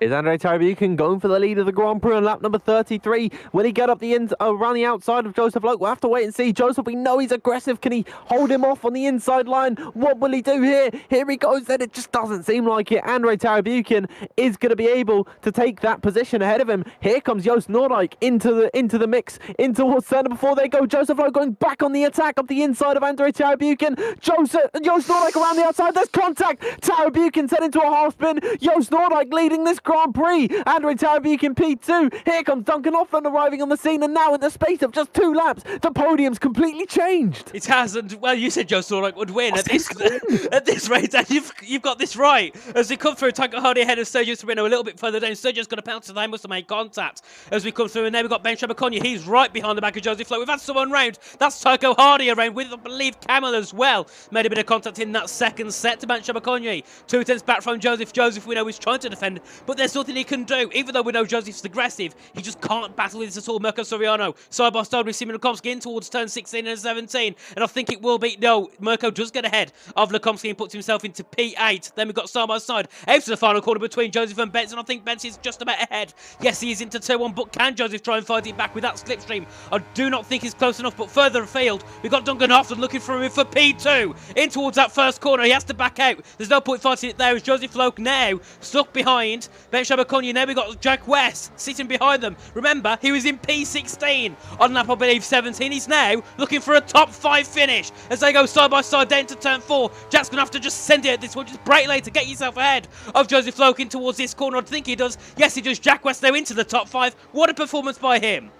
Wow, Jack West, a number of places gained now, and he's all over the back of Ben Shabakonya. I think finally we can maybe say it's calmed down ever so slightly. Fingers crossed that is the case. However, Mirko Soriano all over the back of Joseph Loke. He's got 8-lap pressure, soft tyres strapped onto that Ferrari, and he's trying to go for that move. Joseph Loke, you can see, he's also blinking red in terms of the ERS situation. Mirko Soriano is easily going to be able to go around the outside through here, and he'll be able to take that P6 position. Having a look at Mirko, he's up 7 places in this Grand Prix as well, so it's been a fantastic showing from the Ferrari driver this evening. So we'll have to wait and see what happens. Xander Van Dyken has got a penalty for corner cutting straight up there. He's all the way down in 10th position. Having a look then at the top of the order, seems like Joost Noordijk's done well to solidify his gap ahead of Andre Tarabukin. Joseph Loke going to lose another position now to Szymon Lukomsky, this time by heading in towards turn number 1. Nathan, 2 laps to go. I think finally things have calmed down. I think they have, yes, as Joseph. Actually, Joseph's going to fight it back. Still, Wilkomski in towards turn 3. As we come through, oh, a bit of contact. They both slowed through. That's Yana Martin trying to get through on them as they head down. Jan Halliday also looking to get through down towards turn 4. And only if we had great camera angles, we'd be able to see all of this. But we can't. So we got Jan Halliday making it in 3 wide in towards turn 4. And Joseph just comes back up the track. They all go wide. And look at this. There's about 7 of them coming through into the corner. And this isn't ending well. Dan, you said it would calm down, but it's got worse than it ever has so far. Yeah, apologies there. Now Joseph Loke holding Tamas Gal to the inside. There's contact between them. They're going for moves into the S's section. I mean, come on, guys. What is... like... Oh my gosh, and now they're all going off the circuit, running wide. Xander Van Dyken's got about his 10th penalty of the session. Is kicking off down at this part of the field. Now Xander's off the track because Sergio Sabrino's in there. Joseph Lowe's got a penalty for gaining a position off the circuit. Pandemonium is the only word to describe this. Max Wiesel's got a penalty. Xander Van Dyken has. What is going on? Well, we come through onto that 36 and 36. So Joe Snorlack leading by 1.5 seconds. Duncan Hoffland and Jandrei Tarabi can fight for P2. In towards turn 1. That's also Ben Shabakonyi to the inside line. Can he get ahead of Andre? Yes, he can. Into P3 for the Red Bull of Ben Shabakonyi, who at one point was under such a predicament because he had older tyres. And that's Jack West sliding out of turn 3. They make contact to get Mirko Soriano on the scene as they headed towards turn 4. Mirko ahead of Andre. Andre P2 down to P6 within a few corners. And Jack West looking just to be outside the podium. At this point, it's going to be Joost Duncan Bents, but it could all change in these next few corners. This has been absolutely mental in these last 5 laps of this race. Jack West lost almost 2 seconds now to P3 Ben Shabakonyi. Duncan Hoffland just not close at all to Joost Noordijk at the front of the order, who's now coming through into the final sector. No more overtaking opportunities for anyone around this circuit. Fingers crossed it stays that way. In towards now Forosol for the final time. The fireworks, the confetti all over the circuit for Joost Noordijk in through Peraltada for the final time. Off the exit of the final corner he comes. He's going to take victory here in Mexico. Duncan Hoffland ends up P2, P3 for Ben Shabakonyi. The two championship rivals finished 79 thousandths off each other there. Jack West in 4th, 5th for Soriano. Multiple penalties now coming out. Max Wiesel down into 15th after that one there. Andrei Tabby can finish at 6th. Simon Lekomsky 7th. 8th was Jan Halliday. And then I couldn't see 9th and 10th. But nevertheless, Joost Noordijk wins this race ahead of Duncan Hoffland. Well, I have no words. I had no words at all for that. The ending, well, Dan, well done, first of all. You got that to a T. How? I don't have a clue, but everyone needs to get Dan's lottery numbers for tonight because that was perfect. And, yeah, no words. Duncan into P2. He started P12. Then we got Benson into P3. And Jack West and Mirko Soriano, the two championship contenders, at one point we're thinking they're fighting for points. They were nearly fighting for a podium if it come down to a few more laps. Great job from those two to move themselves up into P4 and 5. And then back further down, it's just everyone's everywhere. I hope we get Joost in for an interview because I'd really like to just let him know that I've essentially given him the win of this Grand Prix. That's the way I want to see it. That Joost Noordijk wins because Danfield predicted him to, and maybe I should start predicting more adventurously in the future. Go with Xander Van Dyken to win a race or something. I'd like to see that, but yeah. What a race we've seen. Joost Noordijk wins this race. Duncan Hoffland P2. P3 is Ben Shabakonyi. 4th ends up being Jack West from starting down in 14th. It's 10 places gained for the Welshman. Mirko Soriano, he goes up, 8 places in this race. He ended up in 5th. 6th for Tarabukin. 7th for Szymon Lekomsky. Jan Halliday in 8th. And rounding out the top 10 was Tamas Gau and Jona Martins with that penalty that we saw earlier in the race. He ends up finishing in the top 10. Tycho Hardy just missing out on points with no penalties to his name. Sergio Sabrino, Cal Sashera, Joseph Loke, Max Wiesel, Xander Van Dyken. What happened with them? I'm not sure. It all kicked off. Your DNS for today, Rishan Jacobs, Daniel Koyer, Legend Rosenberg, and Yannick Schmidt. They are all of the drivers who did not finish this Grand Prix. But Nathan, I don't know what we've seen today, truth be told. Well, 12th down to 16th will lead them to it because they were treating this like an off-track rally. I don't think any of them kept it on track at one point. So that's Sergio all the way down to Xander. So, yeah, that wasn't an ideal scenario for any of those. But we ignore that. Back to the front, it was a decent battle for the lead. Joost, Duncan, Bents fought well. Jack and Mirko fought well as well. Andre, I don't know what happened. He was P3 going down to turn 1. No, P2, sorry, going down to turn 1. By the end of that lap, or by the end of that first sector, he was down in P6. So, yeah, unfortunate for him for definite. And he was one of the ones that I think was one of the cleaner drivers in this race as well, from what I saw throughout. But yeah, it was mental. And Jonas Martins getting a point, even though he had a 3-second penalty. At one point, I was thinking he's done for in this race. But we've got people for the interview room, Dan. Yeah, Nathan, have you got the scene ready so I can I drag them have. in? Okay, perfect. I'll bring Ben Conny and Joost Noordijk into the interview room. Nathan, do you want to talk to Bench here first? Yeah, Ben's can you hear us? Yep. Hello, guys. So, a very chaotic race there, to say the least. Give us your thoughts on that race. Yeah, I think the key was a clean start because I started on softs, and obviously with all the chaos behind, I could pull away, which is obviously the most important thing on a soft stint. And I managed to build a gap, and yeah, I mean, looked like pretty easy P1 or maybe P2, but yeah, was a bit angry with the first safety car because I think if me and Joost worked together with the DRS play, I think it would have been an easy one too. But yeah, in the end, it's a 1-3, so it's not much worse. And yeah, just great strategy, great pace, and yeah, that's it. And thanks to Timbo, who made the strategy, and he has birthday tonight, so I think we gave him a good present.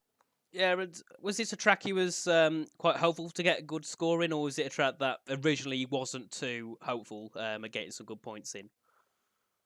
Sorry, can you repeat? Was this track one where you was hopeful of getting good points, or was it more of a just turn up and see what happens?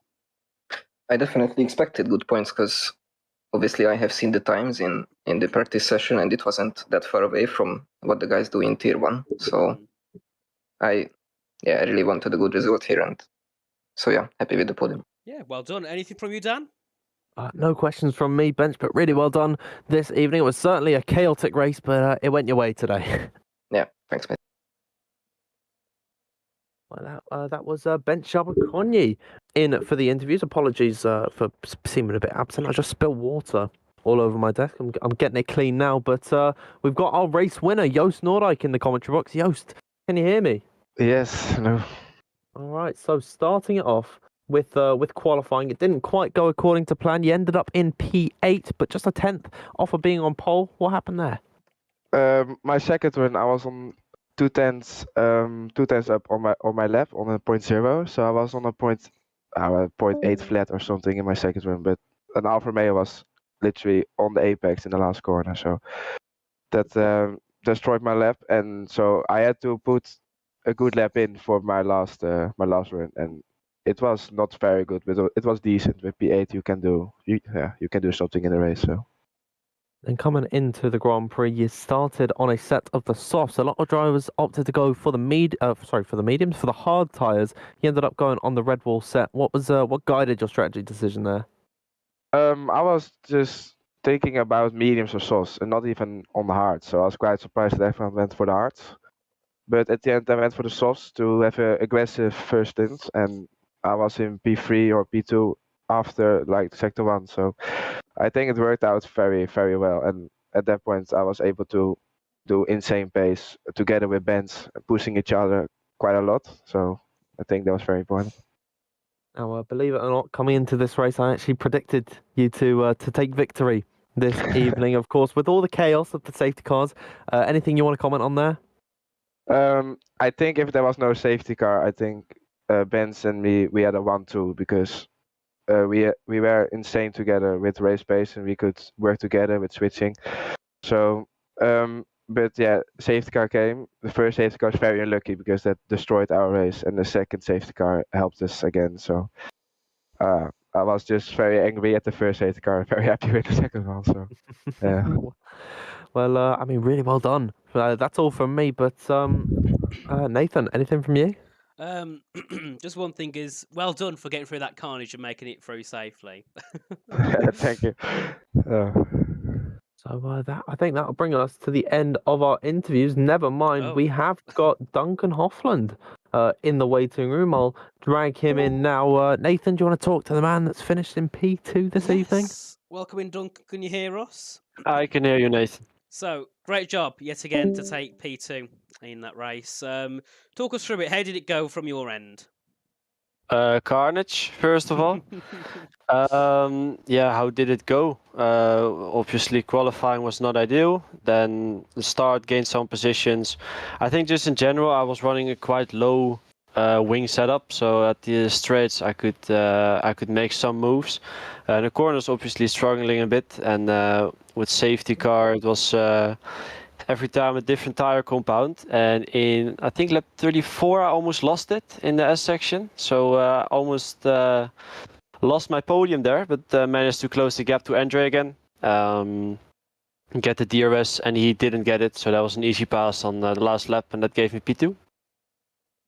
Yeah, well, this is your fourth podium of the season. So do you think maybe if you attended a few more rounds, well, the last two, do you think you could have been fighting for the championship or at least fight for that top three? Well, I don't know what the gap is between me and Jack and me and Joseph, to be honest. I don't know if you guys have anything. It's 45 to Jack, 23 to Joseph. All right, yeah, I think 45 to Jack. Yeah. Yeah, that's not possible then anymore. Yeah, P3. I think that's the only thing I can go for, and I would be happy with that, to be honest. Missing 3 races this season, so we're gonna try and go for that. Well, we don't know what the next 2 rounds are yet. Is there any tracks you're hopeful for to end off the season? Yeah, Monaco and Zandvoort. Well, Monaco, I think from our perspective, it would be crazy. But Zandvoort, yeah, it's quite a nice track, so it would be nice to see it. But yeah, great job. Anything from you, Dan? Quickly. No questions from me, Duncan, but really well done this evening. Hopefully next season, if you're here for all of the races, you could be in that championship fight. But really well done for getting that podium today. Cheers, guys. All right, have a good one. Thanks for joining us. Well, that brings us to the end. Yeah, that's all for the interviews. It's been a long stream today. I mean, Nathan, we had our issues at the beginning, but everything stabled out, and then the drivers here tonight provided us a bit of a crazy one this evening. But all in all, ended out quite well. It did, and I'm going to quickly get us back on the screen, as I didn't want to leak the F2 track, because that wouldn't have been very child-friendly after some of the comments in there today. Let me just get it back up very quickly. No, that's the track map. There we are. We're back. Hello again, everyone. But yeah, it was. Oh, Dan, have you gone? I'm here. Hello. Oh, you lagged out for a second. I hope it's not me. You back with us, Dan? Hello. No, I'm hello. I'm all good. Oh, there you are. Right, must have been an issue on my end then. But yeah, it was crazy, and at least we can sit back there and relax because what a few. Like the start was fun, but then the last few laps was really where it ramped up, and where I'd say even though it wasn't the cleanest, I'd say for me that marks my favourite race of the season. I don't know whether or not it's my favorite race of the season. I think Imola still got to be my favorite. That was the most fun, certainly, to watch. Just that without the chaos of it all. I mean, it was definitely very chaotic today, but certainly not for my throat. Or it was very chaotic for my throat, but it wasn't fun for it. So I'm sure my throat's not going to be all that happy in the morning. And once again, I say this joke quite often, but I think I'm going to invoice all of the podium sitters for a pack of Strepsils that I'm going to pick up tomorrow. But yeah, it was certainly a very interesting race. Wouldn't say it's my favourite, but it's definitely one of the better ones that we've had this season. And it was a mix of strategies, mix of chaos and drama, but a lot of good racing that was had here today. A lot of fun battles to watch. Some of it was very dirty, especially in and around that 10th to 16th slot. But nevertheless, that is just what's going to happen in F2.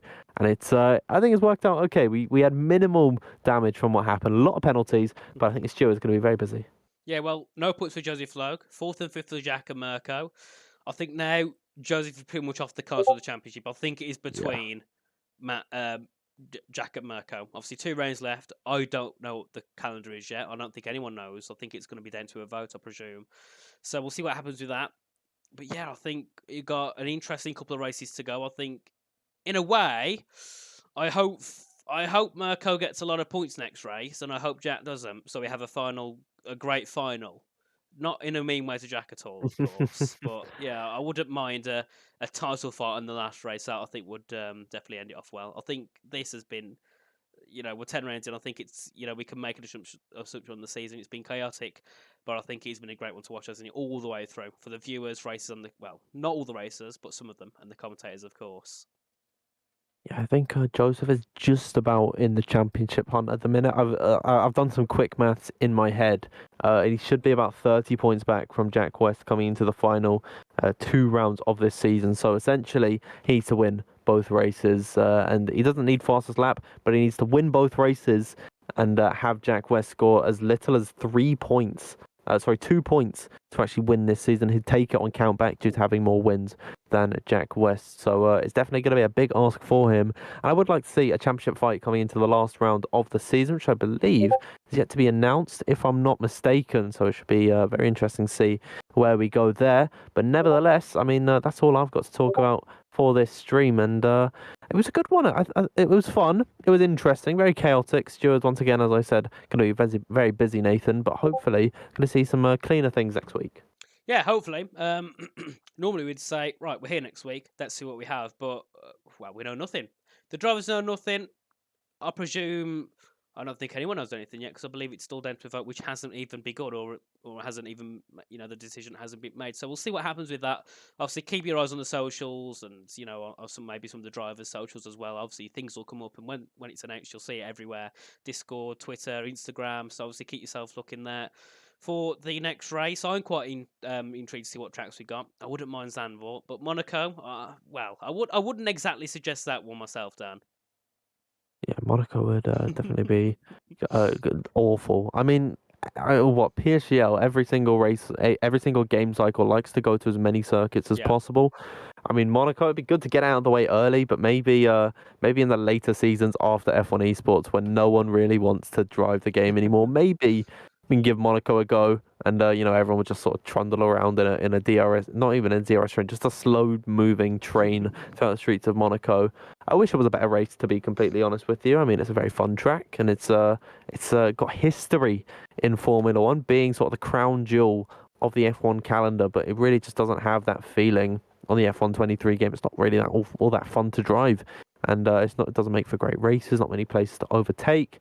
So maybe it's better off being left for later on in the game cycle. But yeah, Nathan, don't think there's anything else we need to talk about today. No, I think it's been a long one. It's been, the start, it was chaotic. The end was chaotic. So I think that's all we kind of have left to talk about. And we'll be back next week. As I said before, keep your eyes on the socials for when we get the next 2 tracks or the next track to be announced. And that obviously should be soon. It shouldn't be too long. So just keep your eyes for that. And yeah, we're back. Obviously, same time next week, 8 p.m. at Thursday. Obviously, F1 will be on the Wednesday at 7 p.m. Obviously, all the tiers, F3, F5 will be at 7 p.m. on Thursday as well. So yeah, just get yourself ready for that. And Dan, anything left from before we go? No, I think that's all from me. Thank you, everyone, very much for watching this evening. If you haven't already, please make sure to subscribe to the PSGL YouTube channel. If you want to follow us on social, it'll be at Premier Sim GL. And then if you want to keep up to date with all your PSGL news, you can join the Discord. The link is in the description. Thank you once again, everyone, so much for tuning in this evening. We had a great turnout this tonight, and it was a fantastic race. So yeah, join us next week, same time, same place, here for some more F2 action when we head into the final rounds of this season. Thank you, everyone, for watching, and good night. Good night.